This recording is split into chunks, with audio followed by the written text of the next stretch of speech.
juga. Jadi mungkin sekitar 70.000 lah, lebih mungkin disediakan nasi kada cukup. Banyak nang kada dapat.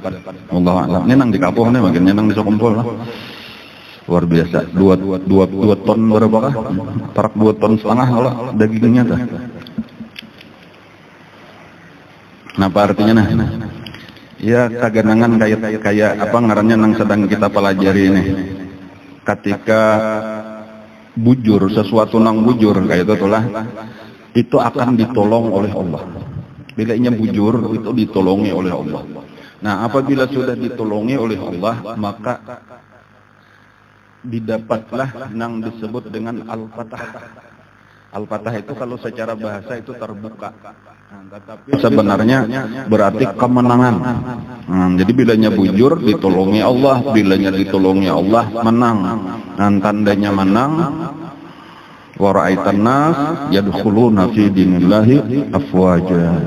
Nah, kayak itulah kita meyakini bahwa guru kita ini adalah berada di jalan yang benar. Guru kita itu bujur. Walau banyak mungkin ada orang nang kata tujuh lawan sidin, ada nang memadahkan sidin sasat dan sebagainya. Ya biasa aja, mulai Nabi Bahari pun kayak itu juga, ada nang dipadahkan tukang sihir macam-macam kayak itu. Dan cuma di antara pembuktiannya bahwa Nabi kita bujur, itu kadada nang kawa melawannya, kadada nang kawa menghancurakannya. Itu artinya ditolongi oleh Allah, bahkan nang memusuhilah akhirnya nang kalah. Nang mamusuhilah akhirnya nang pajah. Nah kayak itu tulang. Dan itu dibuktikanlah wali-wali Allah Ta'ala juga. Jadi kita ini Alhamdulillah kita termasuk golongan sidin, yaitu bukan termasuk orang nang memusuhi sidin. Karena nang memusuhi sidin makin sakit hati, bener aja melihat makin bobonyok, padahal kehendaknya makin besar dikit sampai pajah. Tetapi ternyata kada. Bahkan boleh jadi orang nang memusuhi sidin lah nang wayah ini pajahan sudah.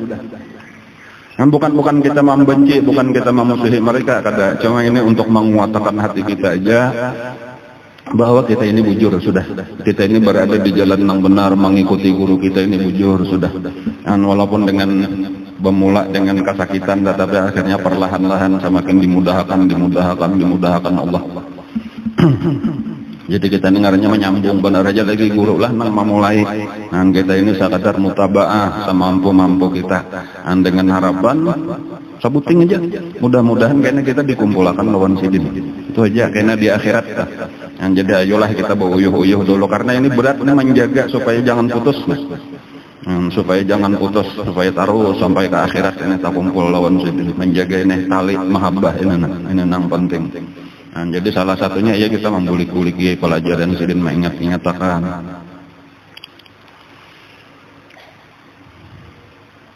Pelajaran kita sampai kepada sudah tahun ke-9 bahkan memasuki tahun ke-10. Nang disinilah Nasrullahi wal fath wa ra'aitan nas yadkhuluna fi dinillahi afwaja. Saling banyakkan berbondong-bondong orang masuk ke dalam agama Islam. Ada nang sakapuk kebahagiaan aja hubungan tokohnya. Nah ada pun nang tokoh-tokohnya datang, itu telah biasanya beberapa orang lalu masuk Islam itu pemalam dulu di Madinah beberapa hari, bahkan mungkin ada nang sampai sebulan atau lebih itu belajar ilmu agama di Madinah. Lalu karena mereka ini buliklah ke kaumnya, mengajak kaumnya masuk Islam lalu melajari. Tetapi juga banyak juga, ini yang penting juga kita ketahui di tahun ke-9 dan di awal-awal tahun ke-10 Hijriah itu Nabi kita saling banyakkan mengutus sahabat-sahabat beliau. Jadi dari satu sisi orang datangan ke Madinah, tapi dari sisi yang lain Nabi pulang mengutus sahabat-sahabat keluar kota Madinah. Gasan apa? Gasan melajari agama Islam kepada orang-orang yang sudah masuk Islam tadi. Jadi kadang nang bodotang mengucap 2 kalimat syahadat bulikan lagi kada kayak itu.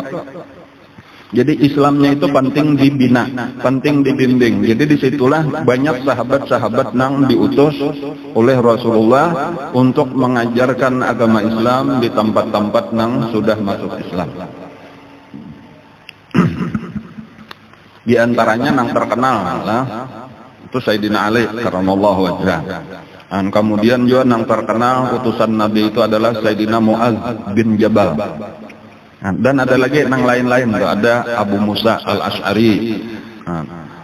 Bahkan yang kita kenal sebagai panglima perang, Khalid ibnul Walid, itu pun pernah diutus oleh Rasulullah untuk mengajarkan agama Islam. Jadi walau dari satu sisi Nabi mengutus lawan tentara, tetapi bukan berperang itu tujuan utama. Jadi pernah Khalid bin Walid itu diutus Nabi pada waktu itu tahun ke-10 Hijriah itu diutus ke daerah Najran. Karena Najran itu daerah orang Nasrani antara Yaman, antara Makkah dengan Yaman dengan San'a. Itu pesan Nabi. Yang pertama ujar Nabi, seru mereka itu dahulu masuk Islam. Jadi berperang itu bukan tujuan utama. Kecuali mereka kayaknya menolak dan bertahan dengan kekerasan mereka, itu pilihan terakhir berperang. Lalu kayak itulah ketika Khalid bin Walid sampai ke situ, itu 3 hari 3 malam itu diumumkan aja di Kiau Ayu masuk Islam, dan akhirnya orang-orang situ masuk Islam berataan. Dan berdiamlah di situ Khalid bin Walid melajari mereka agama Islam. Jadi Khalid bin Walid itu kadang-kadang bukan hanya berperang aja, jadi ada juga melajari sambahyang, melajari baca Quran, melajari hadis-hadis Rasulullah. Bahkan akhirnya mengirim surat, wahai Rasulullah, dikisahkan bahwa mereka sudah masuk Islam berataan, ada terjadi peperangan, dan inilah yang disenangi oleh Nabi. Lalu dibalas suratnya oleh Nabi, ujar Nabi, ayo pilih beberapa orang tokoh-tokohnya, bawa ke Madinah. Lalu dibawalah ke Madinah oleh Khalid bin Walid, lalu dilajari tadi agama mendalam, lalu disuruh balik kepada kaumnya untuk mengajarkan agama. Di antara yang terkenal tadi itulah utusan Nabi, karena itu sidin yang berkisah karena, dan ini jadi pelajaran bagi para dai, para ulama, yaitu hadis yang diriwayatkan oleh Sayyidina Mu'adz bin Jabal. Sayyidina Mu'adz bin Jabal ini adalah salah seorang yang pemuda, sebenarnya pemuda yang cerdas. Pemuda nang cerdas, nang rajin belajar, alim, disayangi oleh Rasulullah. Dan ini nang rancak disuruh oleh Rasulullah untuk mengajar. Jadi bilainya ada nang perlu kemana itu orang belajar itu diutus Nabi untuk beberapa hari dan mungkin beberapa bulan ini kena mengajar sampai adalah beisian kader sudah beisian murid nang kawa manggantiatan hanya karena bulik ke Madinah karena diutus Nabi pulang. Nah pada waktu Amul Wufud itu tahun berbondong-bondong orang masuk Islam, itu diantaranya itu banyak nang datang dari Yaman. Nah ketika mereka masuk Islam ini rombongan dari Yaman, itu mereka hendak balik ke Yaman, itu mereka meminta kepada Rasulullah, wahai Rasulullah, tolong utus salah seorang sahabat pian untuk mengajarkan agama Islam kepada kami. Jadi supaya umpat bulik lawan kami bulikan ke Yaman, itu ada dikirimi. Kayak itulah maka diutuslah oleh Nabi Sayyidina Mu'adz bin Jabal. Sebagaimana dahulu di awal-awal Islam, di awal-awal orang Madinah masuk Islam, itu Nabi kita mengutus Sayyidina Mus'ab bin Umair untuk mengislamakan Madinah. Nah, nang mengislamakan melajarakan Islam di Yaman, tapi Yaman itu luas. Dan ada beberapa orang, bahkan Sayyidina Ali pun diutus Nabi ke Yaman. Sayyidina Abu Musa al-Asy'ari itu di Yaman, cuma lain-lain daerahnya, karena Yaman itu luas benar. Cuma salah satunya tadi ada kisahnya itu, yaitu Sayyidina Mu'adz. Di antara pesan Nabi lah ini yang penting lah kita perhatikan kepada utusan-utusan, guru-guru, calon-calon nang cagar malajari orang tadi itu di antara pesan Nabi yang penting, dan ini banyak dibaca orang, disebut-sebut, tetapi mungkin kada tahu wayah Nabi mengucapkan hadis itu, yaitu hadis yang berbunyi yassiru wala tu'assiru wabashiru wala tunaffiru. Itu kalau secara umum, walaupun kadang-kadang seperti lawan Sayyidina Mu'adz, yassir wala tu'assir wabashir wala tunaffir. Ketika saikong aja itu tergantung lawan dhamirnya aja itu. Ada dua orang ujar Nabi, yassira wala tu'assira wabashira wala tunaffira. Nah itu merubah-rubah dhamirnya benar aja dah. Cuma maksudnya sama, yassiru wala tu'assiru. Permudahlah, jangan kalian persulit. Nah itu nasihat Nabi. Jadi ketika berdakwah, berhadapan lawan murid-murid, apalagi orang-orang nang hanyar masuk Islam. Kalau kita wayah ini, orang-orang nang hanyar mengaji. Itu cara berdakwahnya, termasuk aja kena guru-guru lawan murid-murid nang hanyar masuk sekolah. Yassiru, permudah. Wala tu'assiru, jangan dipersulit. Jadi jangan belaluan nang ngalih-ngalih, jangan. Kayaknya orang kada jadi. Bayu hendak masuk. Ikam hendak apa masuk Islam? Bersunat dulu. Tatak. Demi ini juga. Membayangkan itu. Buka orang kan jadi masuk Islam, kain aja dulu panggil bersunat, toh kain aja dulu, betundaan aja dulu. Suruh baca 2 kalimat syahadat dulu. Nah bilangnya sudah aku baca 2 kalimat syahadat, ya sudah selamat, sudahnya masuk Islam, kayaknya betundaan pulang. Itu diantara pesan Nabi tadi kayak itu, kayak ujar Nabi pamulaan lajari orang asal hakun baca la ilaha illallah Muhammadur Rasulullah dulu, ya sudah. Kayaknya bilangnya sudah hakun, sudah mengaku, sudah nanyar, nang kedua dilajari, kayaknya sambahyang. Dan kayaknya hanyar dilajari pulang bahwa sambahyang itu lawan zakat itu kada boleh dipisah, walaupun zakat kada banyak juga 2,5% setahun. Dan kayaknya bilangnya sampai bulan puasa, lalu hanyar dilajari puasa. Itu bertundaan kada melajari. Cuma penting juga kayaknya kita tadi kayak ini di dalam dakwah tadi, pertama yassiru wala tu'assiru, permudah jangan dipersulit. Nah kemudian nang kedua, wabashiru wala tunaffiru, beri kabar gembira, jangan ditakut-takuti. Nah pulang. Jadi banyak nang rame-ramenya aja kisah, toh itu pamulaan dahulu tadi itu pamulaan orang berdakwah itu banyak kisah nang rame-ramenya. Jangan banyak nang ancaman-ancamannya, jangan tapi ada sedikit-sedikit neraka.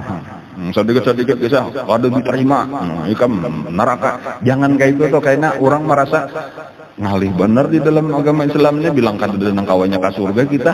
Namun kayak itu pidanya sidin aja seorangan nang cager masuk surga aja.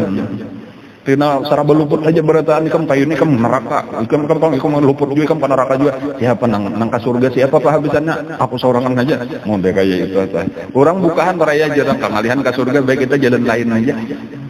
Nah, jadi mudah dipermudah tadilah bilangnya orang sudah masuk Islam, ini sudah tandanya disayangi Allah. Yang apalagi nang kayak pian ini aku datang ke majelis taklim ya Allah, kenapa lagi itu di kebun surga duduk ada. Ini taufik hidayah Allah ngaranna. Nah, walaupun bukan berarti selesai di sini karena ada betundaan tadi. Nah, pengarannya tuh mempelajari, memperbaiki kekurangan kita. Kita memang kada boleh merasa puas. Kita penuh dengan kekurangan, cuma betundaan lah tadi. Nah, jadi itu diantara pesan Nabi inilah kepada orang-orang yang diutus Nabi untuk berdakwah tadi adalah yassiru wala tu'assiru. Permudah jangan dipersulit, kemudian wabashiru wala tunaffiru, beri kabar gembira jangan ditakut-takuti. Walaupun asal tunaffiru itu dilariakan, dibukakan, jangan sampai orang bukahan. Maksudnya ya tadi kabarnya itu nang menakutkan, nang bilang ngalih benar masuk surga. Itu berdudi-dudi aja kisahnya, karena semakin kuat Islamnya, nah semakin dipadahkan. Nabi kita kayak itu juga memadahkan, misalnya di dalam sebuah hadis yang lain tuh, inna dinana hadza matin, agama itu memang berat. Sebujurannya tuh agama itu berat, masuk surga itu larang, harganya kada gagampangan gitu. Makanya tapinya fa'adkhil fi fa'awghil fihi biluttin, tetapi masuklah ke dalam agama ini dengan lemah lembut, dengan perlahan-lahan. Kada kawa kita berdadas bawa kekerasan, kayaknya malah kada tahan jadinya, betundaan.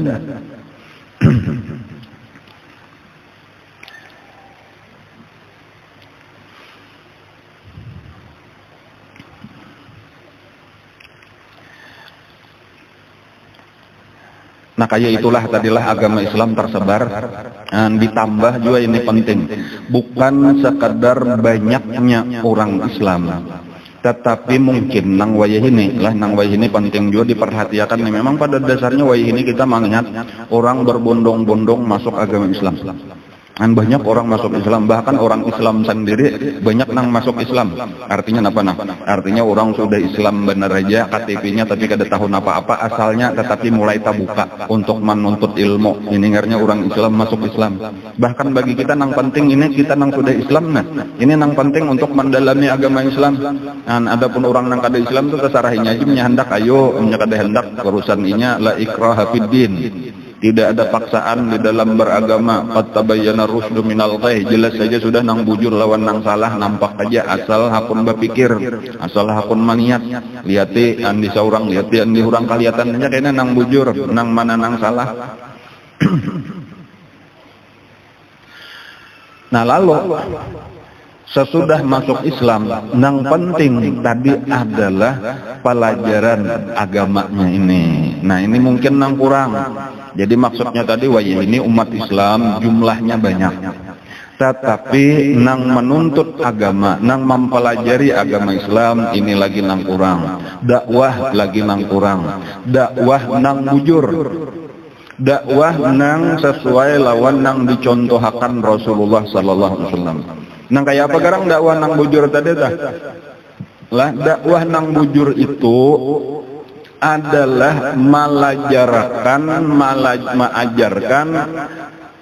ilmu-ilmu nang wajib diketahui oleh masyarakat. Nah, kayak itu nang penting. Jadi nang dakwah nang utama itu apa gerang? Malajarakan sifat 20, malajarakan parukunan, malajarakan akhlak tasawuf. Ini nang penting dan ini nang kurang. Jadi amunnya ceramah-ceramah banyak saja.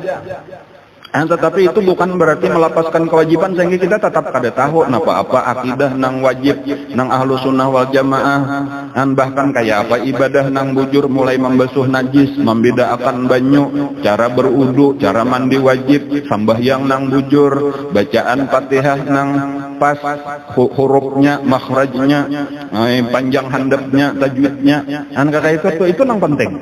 Sampai kayaknya belajar akhlak tadi apa nang kada boleh, bahkan apa dosa nang di awak, dosa anggota 7, apa nang dibersihkan di dalam hati, apa nang harus dimiliki. Nah ini nang kurang. Dan inilah nang diperlukan tadi banyak karena supaya ulama-ulamanya ini nang tersebar di mana-mana kampung, di mana-mana pelosok ada karena nang malajari orang sifat 20, ada nang malajari parukunan, ada nang malajari tasawuf. Nah ujar ulama lah, walau kalau kita memperhatikan sejarah Rasulullah, bahwa pada waktu itu ulama-ulama nang diutus oleh Rasulullah itu barataan adalah lalakian. Itu bukan berarti nang berdakwah itu khusus lalakian aja. Bibinian pun boleh aja, urusan ini kada dibedakan. Bibinian lawan lalakian, jadi artinya boleh aja, bahkan bagus saja apabila bibinian itu bibinian juga nang malajari.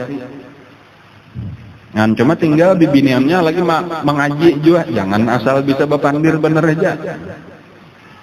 Jadi mengaji dahulu sampai alim, ibunya sudah alim kena hanyar ayo lajari juga makin nyaman sama bibinian yang lola. Ada apa-apa betakon. Ngenalan lalakian ngalih betakon yang lola. Ini lakian paling kada tahu juga urusan bibinian dah. Urusan haid misalnya ya kalau lah. Betakon lawan lalakian guru jangan yang ini masuk dari haid tak ada kah jangan diulunin aja. Ada tahu menangguh nang si guru ini. Mau kayakan lah pulang lawan gurunya katanya kau. Nah, jadi ada perkara-perkara yang kata kawa tadi tah lalakian lah. Jadi cuma itu tadi, jadi bagus saja juga nih kalau nang jaka di zaman ini ayo bibinian belajar agama, masuk pesantren juga. Nah, jadi itu kada di sini masalah kesetaraan gender ngarannya adalah di dalam dakwah tah. Bagus saja cuma tetap kena ada batasan-batasan nang kada boleh khutbah, kada boleh bibinian ya Allah hari Jumat gitu tah. Atau di hadapan lalakian, muridnya lalakian berataan bibinian nang ngajar kan kurang bagus juga. Atau kemana-mana ke palusok ke pedalaman saurangan pulak nang berbahaya juga apalagi ke domba muhrim pulang. Ya tetaplah hukum-hukum Allah dijaga katanya. Cuma tadi bagus saja bahwa itu bukan ketentuan bahwa nang berdakwah itu mesti lalakian. Jadi itu satu keadaan bener aja artinya boleh jadi di zaman itu memang bibinian belum kawak lagi disuruh kemana-mana. Cuma dari satu sisi misalnya Rasulullah berucap kayak itu, ujar Nabi, khuzu nisfa dinikum an hadhil humairah. Ambillah separuh daripada agama kalian, daripada perempuan yang putih kemerah-merahan ini. Nah, siapa maksudnya tuh? Al-Humairah Siti Aisyah radhiyallahu anha. Artinya kalau ilmu nang aku tinggalkan itu separuh itu sudah dikuasai oleh Siti Aisyah. Separuhnya silahkan dicari di sahabat-sahabat nang lain. Sampai kayak itu tuh artinya luar biasa itu. Kawan menyerap separuh daripada ilmu nang ditinggali Rasulullah. Dan itu jadi tempat orang bertanya di zaman Sayyidina Umar. Ketika jadi khalifah, itu Siti Aisyah itu jabatannya mufti. Arti mufti itu berhak memberi fatwa hukum karena kedalaman ilmu sidin. Jadi boleh berfatwa diizinkan oleh Sayyidina Umar bila ada masalah takune Siti Aisyah, maka bila dijawab oleh Siti Aisyah kayak ini, maka itu jadi hukum nang tatap. Itu dan arti mufti itu orang nang berhak memberikan fatwa dan diakui oleh negara. Kadang sakadar dibunjuk kayak ini pandarnya, ini pendapatku pribadi aja bang, kata ini pendapatnya jangan ditiken, diakui. Itu mufti ngaranna itu Siti Aisyah salah satunya, walaupun yang lain-lain ada juga sahabat-sahabat Sayyidina Ali, Sayyidina Abdullah ibnu Abbas. Itu orang-orang yang berhak memberi fatwa, termasuk Sayyidina Umar sendiri.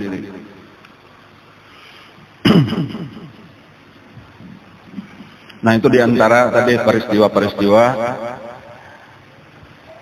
nang terjadi di tahun ke-9 dan tahun ke-10 Hijriah. Kemudian peristiwa besar berikutnya di tahun ke-10, kita sudah memasuki tahun ke-10. Itu adalah, ini sudah menjelang akhir daripada kisah Rasulullah, sejarah Rasulullah, yaitu terjadinya peristiwa yang disebut Hajjatul Wada. Atau dikenal dengan bahasa kita haji wada, artinya haji perpisahan, haji terakhir. Karena sebenarnya inilah satu-satunya dan terakhir daripada haji Rasulullah di dalam sesudah diwajibkan berhaji. Jadi memang di dalam Islam itu artinya sesudah masuk Islam, Nabi kita beberapa kali berhaji. Kan di Makkah Nabi kita lawas, saban kalian Nabi berhaji 4 saja.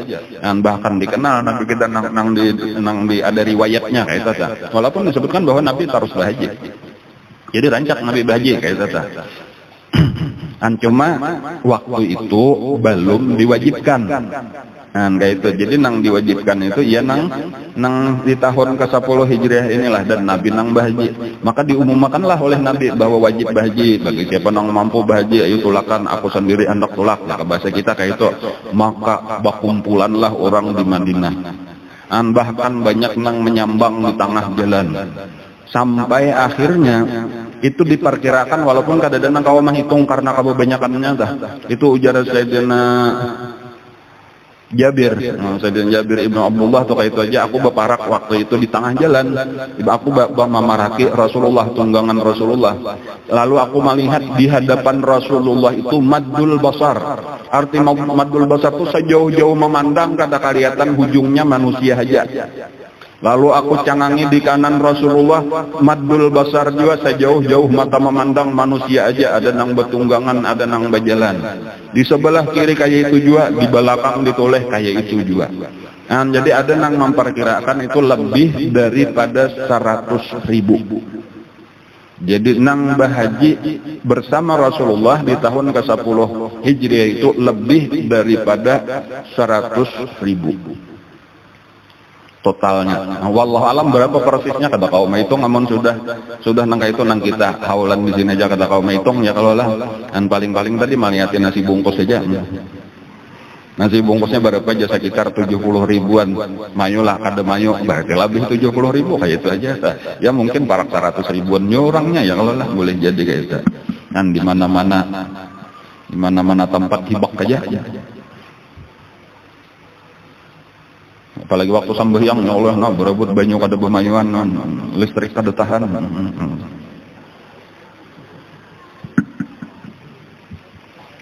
Alhamdulillah. ada satu peristiwa lah kisahnya di tengah jalan. Itu ada salah seorang sahabat mengisahkan di tengah jalan itu nong 100 ribuan menit ada tuh. Tiba-tiba aja Rasulullah itu berdahulu.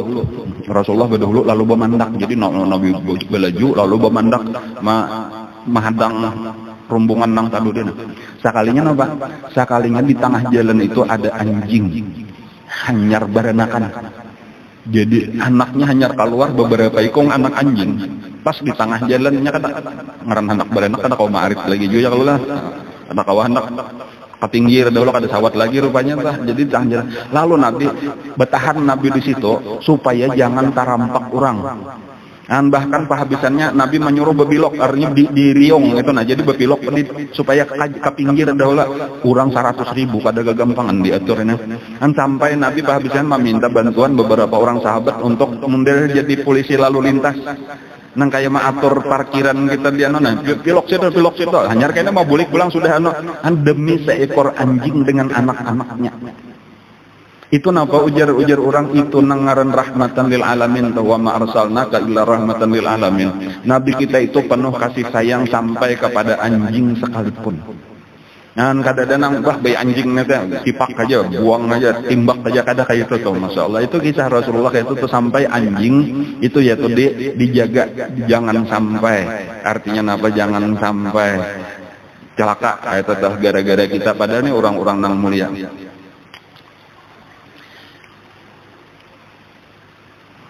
Itu kisah Nabi itu berangkatnya haji, berangkat sidin setelah itu nang kebanyakan ulama itu menyebutkan 5 hari, kurang lebih 5 hari sebelum bulan Zulhijjah atau 5 hari tersisa daripada bulan Zulqa'dah. Nah, di tahun ke-10 Hijriah, padahal ini akhir sudah nih, akhir tahun ke-10 kan banyak Zulqa'dah, Zulhijjah itu masuk Muharram tahun ke-11 sudah dan kayak itu. Dan karena bulan Rabiul Awal, bulan Maulid tahun ke-11 wafatlah Rasulullah. Jadi ini berarti peristiwa ini sekitar 6 bulan. Nyalah, adanya panglah hadanglah. 3 bulan kah? Ini bulan Zulqa'dah, Zulhijjah lah kita hitunglah. Itu masuk Muharram, Safar, Rabiul Awal 3 bulan kemudian kan wafat Rasulullah ya Allah. Jadi 4 bulan lah, 4 bulan sesudah itu wafat Rasulullah. Jadi ini sudah parak habis kisahnya. Berbeda-beda pendapat ulama tentang hajinya Rasulullah. Artinya adanya kan haji itu ada 3 macam. Ada haji ifrad, yaitu mendahulukan haji hanyar umrah. Kemudian ada haji tamattu, mendahulukan umrah hanyar bahaji. Kemudian ada haji qiran, yaitu sekali aja umrah dimasukkan ke dalam haji. Nah itu beda-beda pendapat ulama. Artinya ada yang memadahkan Nabi waktu haji wada itu haji tamattu, ujar nang saya kong haji ifrad, ujar nang ulama nang lain itu haji qiran. Tetapi nang muktamadnya, artinya nang paling kuat di antara seluruh pendapat itu bahwasanya Rasulullah itu melaksanakan haji qiran. Nah, jadi artinya Nabi itu kadada riwayat nang kuat bahwa kayaknya Nabi tuntung bahaji itu umrah pulang atau Nabi umrah berdahulu kadada kisah. Nah, cuma nang ada itu kisah sahabat-sahabat Nabi itu nang berbeda-beda. Jadi sahabat pang sama lawan Nabi lah. Sahabat itu balayan lain. Jadi ada nang kiran, kayak Nabi juga arti kiran tadi sekali aja bahaji langsunglah sudah umrahnya sudah termasuk di dalam haji itu tadi mulai niatnya. Jadi mulai di Bir Ale itu sudah niatnya nawaitul hajja wal umrata. Nah, kayak itu aja bahasa kita wah ini entah. Sekaligus saja sahaja aku bahaji dan bu umrah dengan sekali ihram itu. Cuma kalau sahabat berbeda-beda, ada nang ifrad, nang berdahulu umrah. Kemudian ada nang tamattu. Sebagai contoh napa buktinya nang? Misalnya Siti Aisyah radhiyallahu anha itu merasa sedih, ulun sedih wahai Rasulullah, ada fajar Rasulullah ulun haid. Ulun berarti kata kau 4 bahaji lah nih, Siti Aisyah 4 juga. Ada apa aja Nabi kawaja bahaji aja 4 aja mau ambil miqat juga di Bir Ale. Cuma ikam kayaknya kada boleh tawaf. Itu aja, nang lainnya boleh aja Nabi. Itu dijelaskan oleh Nabi. Ikam kada boleh tawaf itu aja. Kecuali kayaknya sudah bersih, hanya tawaf badudi. Nah itulah kayaknya nang terjadi. Jadi Siti Aisyah tawaf badudi. Kemudian sesudah itu, nah tuntung kayaknya bahaji. Ini ringkasnya nih Siti Aisyah itu keluar kota Makkah untuk mengambil miqat gasan berumrah. Nah, jadi badudi umrahnya itu menunjukkan bahwasanya Siti Aisyah itu hajinya apa? Haji ifrat, ngarannya bahaji dahulu kayaknya nyarba umrah. Umrahnya Siti Aisyah itu dengan dangsa naksiden Abdurrahman ngarannya adalah bin Abu Bakar Siddiq nang mangawani itu ka Tan'im. Jadi makanya Tan'im itu disebut miqatnya Siti Aisyah. Dan adapun Nabi itu waktu sesudah di Ja'ranah, apa ngarannya, sesudah membagi harta rampasan perang itu di Ja'ranah, itulah Nabi kita mengambil miqat untuk berumrah ya Allah. Makanya Ja'ranah itu disebut sebagai miqatnya Rasulullah. Jadi lebih afdal Ja'ranah itu daripada Tan'im kayak itu, walaupun tak jauh. Ini kalau kebetulan pian bahaji atau berumrah, jadi ingat bilanya ke Tan'im ambil miqat, ini miqatnya Siti Aisyah. Taparak tapi nya satu mat sampai ke Tan'im dah. Bahari sarial aja, wah ini 2 rial, ampahan 2 rial belikan. Kalau nya ke Ja'ranah itu bisa sampai 5 rialan kira-kira, atau lah 10 rial bulang-bulik betaksi tak. Cuma lebih abdal, talarangnya jauh juga. Cuma kayak sama Hudaybiyah itu miqatnya Rasulullah juga kan, perjanjian Hudaybiyah di situ. Walaupun Nabi kita tadi jadi masuk Mekah di situ tuh bercukur di situ. Cuma itu Hudaybiyah itu tempat Rasulullah juga. Jadi 3 tempat itu. 2 tempat itu miqatnya Rasulullah, 1 tempat miqatnya Siti Aisyah. Itu ngarannya bener aja Bang, bagi kita bebas, boleh aja kata 3-3-nya hendak nang di manakah kalau kita ambil miqat lah.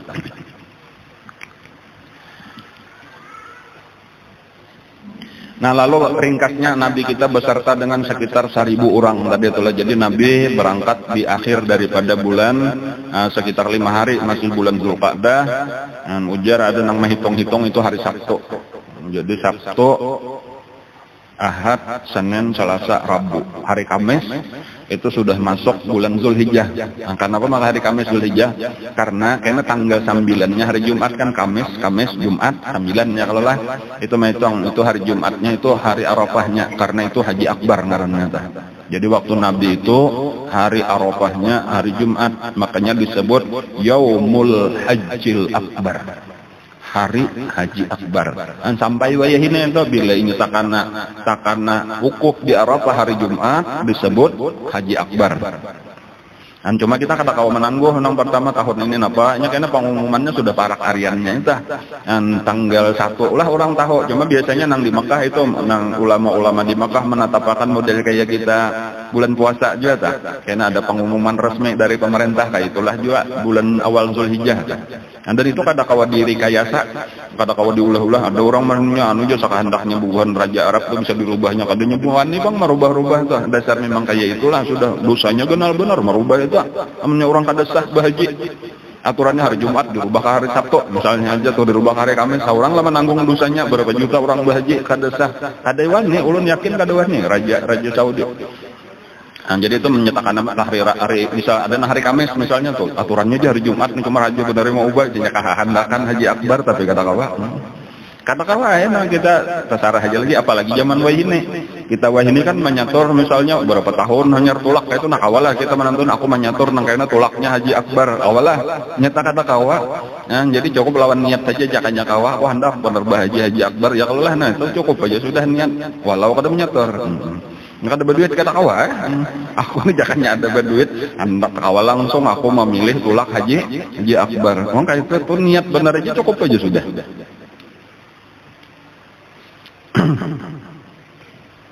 Nabi kita itu bermalamnya itu jadi kada nangka Mekah itulah Nabi bermalam di 10 hari.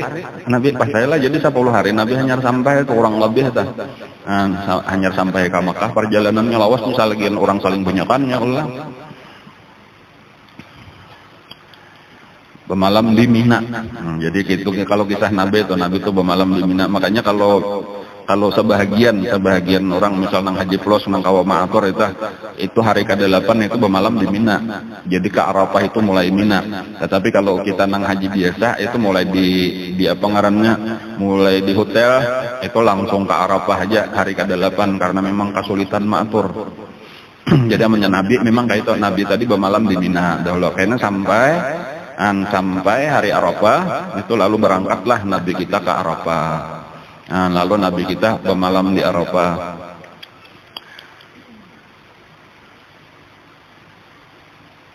Lalu Nabi kita di Arafah inilah Nabi kita menyampaikan khutbah yang disebut dengan khutbatul wada. Jadi khutbah napa itu khutbah perpisahan. Itu nang mengarani sahabat jo sesudah tahu ternyata itu terakhirlah Nabi napa berhaji tadi berarti hajinya haji wada ngarannya, khutbahnya pun berarti khutbatul wada juga. Nah, itu nang utama lah di antara isi khutbatul wada itu Nabi kita memadahkan kan hari ini hari apa ajar Nabi ini hari yang paling mulia yaitu al-yaumul hari Jumat. Sebetulnya dari satu sisi pertama itu hari Jumat, kemudian yang kedua itu hari Arafah. Hari Jumat tambah hari Arafah sama dengan hari Haji Akbar. Jadi sahabat-sahabat menyebut hari ini hari apa ujar Nabi? Ini hari Haji Akbar. Nah maksudnya hari Jumat bertepatan dengan 9 Zulhijjah. Ini bulan apa ajar Nabi? Nabi man sekadar mengingat-ingatkan benar aja. Ini bulan Zulhijjah, ini bulan haram. Jadi harinya hari istimewa, paling istimewa. Hari Jumat ditambah hari Arafah 2 kali istimewa sudah dah. Kemudian bulannya pun bulan Zulhijjah. Bulan Zulhijjah itu satu daripada bulan haram. Arti bulan haram bulan yang dihormati. Jadi harinya hari dihormati, bulannya bulan yang dihormati. Lalu ujar Nabi, sesungguhnya harta kalian, darah kalian, dan harta kalian haram. Sebagaimana haramnya hari ini, sebagaimana haramnya bulan ini. Artinya dihormati, kada boleh kita menumpahkan darah orang Islam, kada boleh mengambil harta orang Islam. Haram sebagaimana kemuliaan hari Jumat, hari Arafah di bulan Zulhijjah. Nah itu satu ketetapan yang paling penting sebenarnya tuh, karena supaya kita ingat-ingatkan, jangan sampai kita menumpahkan darah orang Islam. Jadi saling genalan dosanya membunuh orang Islam, saling genalan dosanya melukai aja dah, saling genalan sampai darahnya keluar, apalagi sampai membunuh. Dan walaupun di zaman wayah ini bahkan mulai dahulu-dahulu itu banyak benar terjadi orang kada menghargai darah orang Islam, mudah benar menumpahkan darah orang Islam. Ini sekadar diingatkan, itu sudah dilarang keras oleh Rasulullah. Dan pada hari Arafah di Haji Wada itu diingatkan, inna dima'akum wa amwalakum haramun alaikum kahurmati yaumikum hadha wa syahrikum hadha wa biladikum hadha. Artinya sesungguhnya darah kalian dan harta kalian adalah haram atas kalian, sebagaimana haramnya hari ini, sebagaimana haramnya bulan ini, sebagaimana haramnya tanah suci Mekah dan Madinah. Dan kayak itu Nabi menekan-nekan itu tadi supaya kita jangan ada menzalimi kepada orang Islam, termasuk harta. Dan jangan pernah kita mengambil harta orang Islam walau sedikit. Ini pesan daripada pesan terakhir Nabi kita. Nah, di antara lagi pesan Nabi di dalam khutbah sidin itu, apalagi ya, Nabi mengharamkan riba. Banyak sebenarnya panjang. Jadi khutbah Nabi itu panjang. Dan cuma diantaranya penekanan bahwa riba itu kada boleh lagi. Jadi jangan ada lagi riba. Seluruh riba ujar Nabi mulai hari ini batal. Arti batal kada berlaku lagi. Kecuali modalnya aja yang boleh diambil. Jadi ribanya dibatalkan Nabi. Contoh misalnya lah ada orang mau hutangi seseorang 1 juta. Wajib inya bayar 110.000 misalnya aja sebulan, 10 bulan lunas. Nah itu kada boleh lagi. Sejak hari itu bayarnya 100.000 aja, kada boleh lagi bunganya ada salajur sampai hari ini, sampai hari kiamat. Nah, jadi ini sebuting juga pulang banyak dilanggar orang. Jadi bila berhutang 1 juta kada boleh lebih bayarannya. Ada namang berjalan ke kampung-kampung kayak nama hutangi orang, misalnya tadi barang 1 juta tadi telah berhutang karena bayarnya sebulan 110.000 ditarimanya karena bulan Juli datang pulang ini. Dan bahkan mungkin ada nang mingguan, ada nang harian. Bahari ada lagi zaman bahari itulah 25.000 masih ada kawinan kayak itu tah 1.000 sehari, sebulan hanya lunas jadi 5.000-nya berujung. Jadi kan bila sebulan 30.000 ya kalau lah. Padahalnya mau ambil 25.000 aja. Kayak itu tetap pada boleh, maka itu tadi haram dan gonal benar dosanya.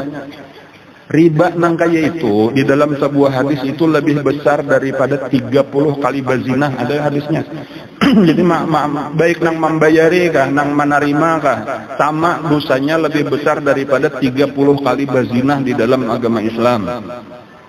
Anda disebutkan oleh Nabi kemudian di dalam hadis yang lain itu lebih besar daripada berzina lawan kuitan seorang, memperkosa ibu sendiri. Kayak apa jahatnya seorang anak laki-laki memperkosa ibunya seorang, kayak apa genalnya dosanya, lebih besar lagi dosa memakan riba tadi. Ini supaya kita segera bertobat, karena ini sudah dipadahkan Nabi sebenarnya mulai apa tadi? Mulai haji wada itu sudah ditakanakan oleh Nabi, cuma mungkin karena kada baca lagi kisah-kisah ini lalu orang kada tahu lagi, apalagi di masyarakat kita banyak nang ekonomi Yahudi. Kan riba ini ekonominya Yahudi, cara Yahudi itu. Kan karena Yahudi wayah ini nang berkuasa di dunia, maka segala nang andihinya itulah nang disebarakannya, dan manusia ini menyakada dasar ilmu kita tak umpat-umpat nah. Nah, supaya kita paham lah nang berkuasa di dunia wayah ini Yahudi. Walau kita kada kelihatan mana Yahudinya aja, inya kada kelihatan Yahudinya bersimpan di manakah. Cuma segala sesuatu yang diatur di dunia ini cara Yahudi sabujarannya, cuma kita kada paham. Jadi ekonomi Yahudi, pendidikan Yahudi, politik Yahudi, ini nang maaturnya. Jadi kita ini amunnya sakadar umpat orang kayak itu, juga orang kayak itu juga kita ini tahu umpat cara-cara Yahudi tanpa sadar. Makanya dipadahkan Nabi, ujar Nabi, kalian satu saat akan mengikuti orang-orang terdahulu.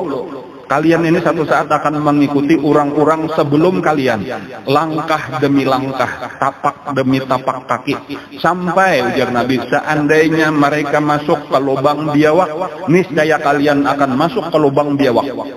Itu perumpamaan tadi sampai ke mana aja, berataan mirip. Lalu sahabat bertanya, wahai Rasulullah, apakah nang pian maksud orang sebelum kalian itu adalah Yahudi dan Nasrani?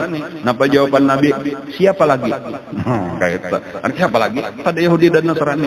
Jadi ya mungkin secara zahirnya Nasrani, kayak itulah Amerika dan Eropa dan sebagainya, tapi dibalik daripada mereka itu adalah Yahudi.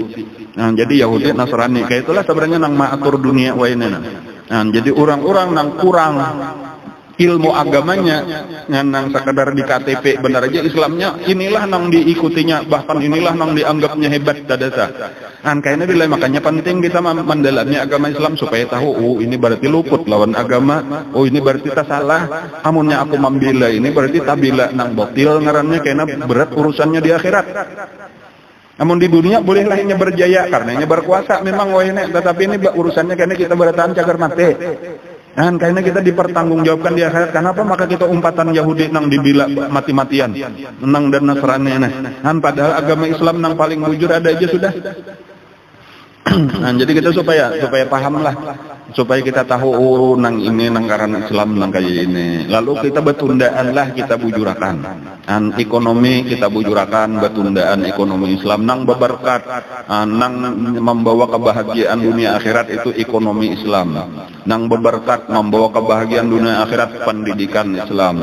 Itu makalahan nang pergaulan Islam dan sebagainya, politik Islam, segala-galanya ekonomi dan lain-lain. Supaya kita membujurakan kita ini masih banyak ke Jepang, tak salah lagi cuma betundaan lah kita bujurakan.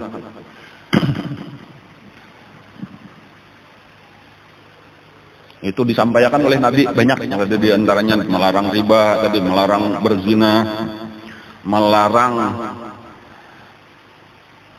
menisbahkan seseorang kepada bukan orang tuanya. Itu ada juga tadi pada Nabi, artinya anak siapa kita kada boleh, ini lain anak kita, bahasa kita mungkin anak cintaan aja, kayaknya diulahkan apa ngarannya mulai akta kelahiran sampai di jangan sampai binnya bin kita kada boleh. Jadi amunnya siapa abahnya atau siapa mamanya, amnya kada abah ya ka mama dahkan binnya kada boleh di apa ngarannya dirubah-rubah.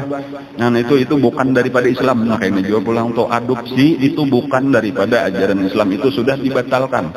Bukan berarti kita kada boleh maharagu anak orang, boleh aja, cuma tetap aja sebagaimana dahulu Zaid bin Muhammad itu ketika sudah turun ayat maka Muhammadun aba ahadim min rijalikum itu dirubahlah oleh Nabi Zaid bin Harisah.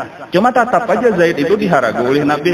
Cuma ampeh dahulu Zaid bin Muhammad ngarannya, wayine Zaid bin Harisah. Kayak itulah seterusnya. Nah kayak itulah juga kita, jangan ada kayaknya nang babin kita padahal bukan anak kita.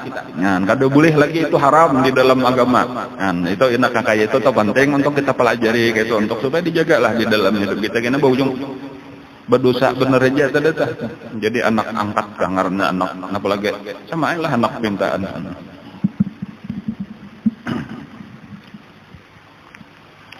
Nah, jadi banyak ada nasihat-nasihat Nabi itu, bahkan Nabi berucap boleh jadi Nabi ini terakhir karena kita bertamuan boleh jadi akan datang kita kada bertamu lagi, itu isyarat-isyarat sudah telah bahwa Nabi kita ini adalah akhir. Pada waktu itulah turun ayat Al-Qur'an, di antaranya al-yauma akmaltu lakum dinakum wa atmamtu alaikum ni'mati wa raditu lakumul islama dina. Ayat ini luar biasa. Sampai ada orang Yahudi lah itu ada berucap, ujar orang Yahudi sabujurnya di dalam agama ikam nih di masa Sayyidina Umar dah. Di dalam agama ikam itu ada ayat yang hebat benar, seandainya ayat itu turun kepada kami, niscaya kami jadikan hari turunnya ayat itu sebagai hari raya, ujar orang Yahudi. Lalu ujar Sayyidina Umar, ayat yang mana? Al-yauma akmaltu lakum. Oh, itu sekalinya ayatnya ini ayat luar biasa. Ayat yang seharusnya menggembirakan kita luar biasa. Kenapa?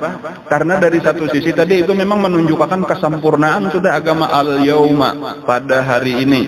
Akmaltu lakum dinakum, aku sempurnakan bagi kalian agama kalian. Jadi sempurna sudah, kada ada kekurangan lagi di dalam agama kita. Kada perlu lagi kita mencari-cari ajaran-ajaran lain.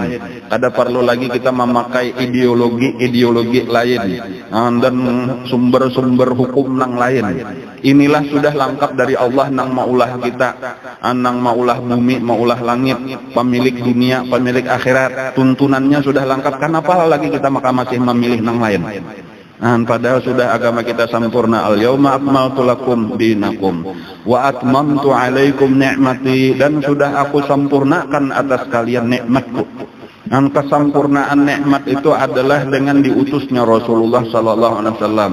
Lalu beliau inilah nang menjadi bimbingan kita, menjadi nabi kita, menjadi ikutan kita sampai kayaknya di akhirat sidina akan memberi syafaat lawan kita insyaallah. Kenapa lagi nang kita cari? Itu nikmat sempurna sudah dengan adanya Rasulullah. Wa raditu lakumul islama dina, dan aku ridha bagi kalian Islam sebagai agama. Jadi inilah lagi yang kita pelajari. Nah, ringkasnya Nabi kita Bahaji tuntung itulah saat itu di Arafah lah, tuntung di Arafah. Nabi kita di Arafah itu sampai tenggelam matahari. Nah kayak itu aja. Imbanya sudah tenggelam matahari, Nabi terus berangkat ke mana? Ke Musdalifah. Musdalifah itu sampai lewat tengah malam. Jadi Nabi bermalam. Bahkan kisahnya Nabi sembahyang maghrib dan isya jamaah takhir di Musdalifah. Kayak itunya Nabi kita musafir, jadi jamaah takhir Nabi kita jadi di Arafah tadi itu sembahyang zuhur lawan asar. Sampai maghrib, sudah maghrib berangkatlah Nabi kita menuju Musdalifah. Sampai di Musdalifah hanyar Nabi sembahyang maghrib dan isya. Kayaknya imbanya sudah lewat tengah malam atau sudah subuh, hanyar Nabi kita berangkat ke mana pulang, Betarus saja nih satu jurusan aja Bang dari Arafah di tengah-tengah Musdalifah, itu Betarus di hujung situ ngarannya Mina. Jadi berangkatlah Nabi kita ke Mina langsung menuju Jamrah Aqabah ngarannya. Paluntaran tuh ada 3, nilainya mulai di Musdalifah itu pamulaan itu Jamratul Ula dilewati aja, jangan ditawak-tawak itu. Kemudian nang kedua Jamratul Wusta dilalui aja juga. Karena sampai nang ketiga Jamratul Aqabah, disitulah dilontar dengan 7 biji batu. Batunya bawaan di Musdalifah tadi. Jadi mbak sudah melontar, Nabi kita bercukur. Nah, Allah kita bercukur. Lalu imbas sudah tuntung bercukur tadi, lalu Nabi kita Betarus. Betarus pulang di sebelah bahari lah di situ, di sebelah Jamratul Aqabah itu ada gunung ngarannya Jabal Qurban. Lalu disitulah Nabi kita menyembelih unta nang dibawa Sidin mulai di Madinah. Nabi kita waktu itu membawa 100 ekor unta. Jadi banyak benar. Lalu Nabi menyembelih seorang. Maka diingat ulun samponya lah mungkin lebih 60 hikung 63 kah itu dan disumbalih Nabi. Sekitar itulah pokoknya di sebahagian disumbalih oleh Nabi, imbanya sudah Nabi menyumbalih, sisanya dijurung oleh Nabi apanya ngarannya parangnya lawan Sayyidina Ali, disuruh oleh Nabi menuntungkan Sayyidina Ali sampai habis. Nah, kadang-kadang kita menuruti kita 100 hikung unta, seorang saya hikung aja kadang-kadang. Kambing paling-paling kita tuh ya kalau lah kambing gimana kau memilih nang kamurah. Nah, padahal kata itu Nabi kita mencontoh akan ada.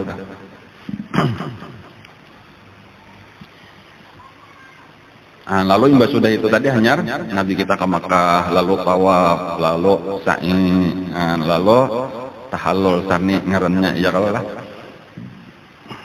Nah, kayak itulah Nabi kita tinggal di Makkah. Sampai tuntung acara bahaji Siti Aisyah tadi juga umrah pulang mbak itu. Nah hanyar yang itu bulikan kah Madinah. Jadi ini masih tinggal sedikit saja lagi kisahnya nelah, karena ya sekitar 3 bulan sesudah haji ini wafatlah Rasulullah. Jadi kita ini sudah menjelang akhir-akhir daripada kisah Rasulullah. Dan cuma di antara sebelum menjelang antara haji wada dengan wafatnya Rasulullah itu ada satu peristiwa lagi yang dicatat oleh sejarah, yaitu persiapan perang Mu'tah babak kedua. Jadi ada perang Mu'tah itu yang pertama, yaitu 3.000 orang dahulu yang dipimpin oleh 3 orang sahabat Nabi. Yang pertama Zaid bin Harithah, kemudian yang kedua Ja'far bin Abi Thalib, kemudian yang ketiga Abdullah ibn Rawahah. Yang ketiga-tiganya gugur. Dan perang Mu'tah itu 3.000 orang waktu itu berhadapan dengan orang Romawi. Lalu pasukan diselamatkan oleh Khalid bin Walid. Nah, ini babak nang kedua inilah disiapkan oleh Nabi pasukan untuk kembali menyerang ke negeri Syam atau Syria, dipimpin oleh Sayyidina Usamah bin Zaid. Jadi anak daripada Zaid bin Harithah. Jadi Zaid bin Harithah ini tadi ya anak angkat Nabi nang asalnya Zaid bin Muhammad. Lalu dilarang anak angkat tadi lalu dingaranin Nabi Zaid bin Harithah, kembali kepada asal abahnya Harithah. Dan bahkan kisahnya Harithah Zaid ini asalnya tertawan di waktu perang suku. Lalu dijual di pasar dari satu tempat pindah ke tempat lain, nang akhirnya ditukari oleh Siti Khadijah. Lalu ketika Nabi kawin diberiakanlah Zaid ini lawan Nabi, disayangi masih kekanakan. Ingat dahulu itu sampai akhirnya Harithah itu dari Yaman itu keliling mencari-cari sampai bertamuan lawan anaknya ini tadi. Jadi abahnya ini sempat bertemu lawan anak ketika si anak ini tadi sudah berdiam lawan Nabi. Lalu bapada wahai Muhammad, ini anakku sabujaranna ini waktu terjadi peperangan ini tak pisah lawan aku, ditawan orang lalu dijual orang sebagai budak. Anakku hendak menabusi anakku ini. Ujar Nabi, anak ikamnya ku merdeka akan aja kan usah ditabus. Cuma permasalahannya aku hendak inya dahulu nang memutusakan inya hendak umpat ikam, ayo hendak umpat aku ayo kan kayak itu. Lalu ditakune oleh Harithah seorang nang abah nih, wahai anakku Zaid, aku nih hendak bulik ke Yaman, ikam anakku, dan sudah diizinkan oleh Nabi Muhammad ikam hendak umpat aku atau tetap tinggal. Dengan tegas tanpa berpikir, ulun hendak tetap umpat Nabi Muhammad saja. Lebih memilih kepada Rasul. Padahal itu Nabi kita belum jadi Nabi waktu itu. Masih di Makkah lagi, belum jadi Nabi. Itu kenapa maka sampai itu karena kebaikan akhlaknya Rasulullah. Dan ini tadi kayaknya dikawinakan oleh Nabi dengan budak juga nang dimiliki oleh Nabi, warisan daripada Abah Sidin pulang. Jadi Nabi ada warisan budak pada dulu ngarannya Ummu Aiman. Dan Ummu Aiman inilah nang maharagu Nabi. Jadi asalnya imbanya sudah meninggal Abah Sidin, Ummu Aiman ini warisan daripada Abdullah. Berdiam lawan Aminah, lawan mama Nabi maharagu. Dan ketika Siti Aminah meninggal, maka Ummu Aiman inilah nang maharagu Nabi. Makanya ujar Nabi, Ummu Aiman adalah ummi ba'da ummi, ibu sesudah ibuku. Dan Ummu Aiman ngarannya orang Afrika, orang Hirang. Dan inilah nang dikawinakan oleh Nabi lawan Zaid bin Harithah tadi. Lalu melahirkan Usamah bin Zaid. Usamah bin Zaid ini diangkat oleh Nabi menjadi panglima perang untuk berhadapan dengan Romawi. Pada waktu itu umur Sidin ada yang menyebutkan 18 tahun, sekitar itulah 16, 17, 18, sekitar itu aja. Jadi belum sampai 20 tahun. Nah, di dalam pasukannya itu seluruh sahabat-sahabat yang besar masuk. Nah, jadi kayak itu cara Nabi itu. Jadi Sayyidina Abu Bakar di situ, Sayyidina Umar di situ, Sayyidina Utsman, Sayyidina Ali dan lain-lain, seluruh sahabat-sahabat nang hebat-hebat masuk di situ. Nabi kayak itulah cara Nabi kadang-kadang memilih nang anum-anum ini untuk walaupun ada sebahagian nang kelihatan berat dan itu langsung dipadakan Nabi. Aku tahu aja Nabi ada nang merasa berat ini ketika aku mau ulah Usamah ini menjadi pemimpin, karena kayak itulah aja Nabi mulai dahulu, mulai abahnya aku ulah pemimpin banyak juga nang berat, tapi ini sudah keputusanku, wajib taat. Nah, maka sahabat-sahabat nang utama langsung aja.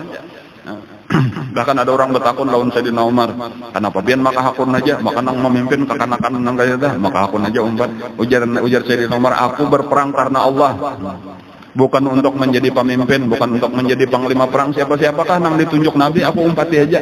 Nah, kayak itulah tadi kita seharusnya. Artinya apabila kita umpat berjuang, kadang mesti harus jadi pemimpin di mana-mana kah andak kita, nang penting kita berjuang karena Allah. Nah, kemudian kayak di majelis taklim, nang di mana-mana kah tugas kita, tak karena parkir, tak karena urusan sampah ya Allah, tak karena nang ampar tikar.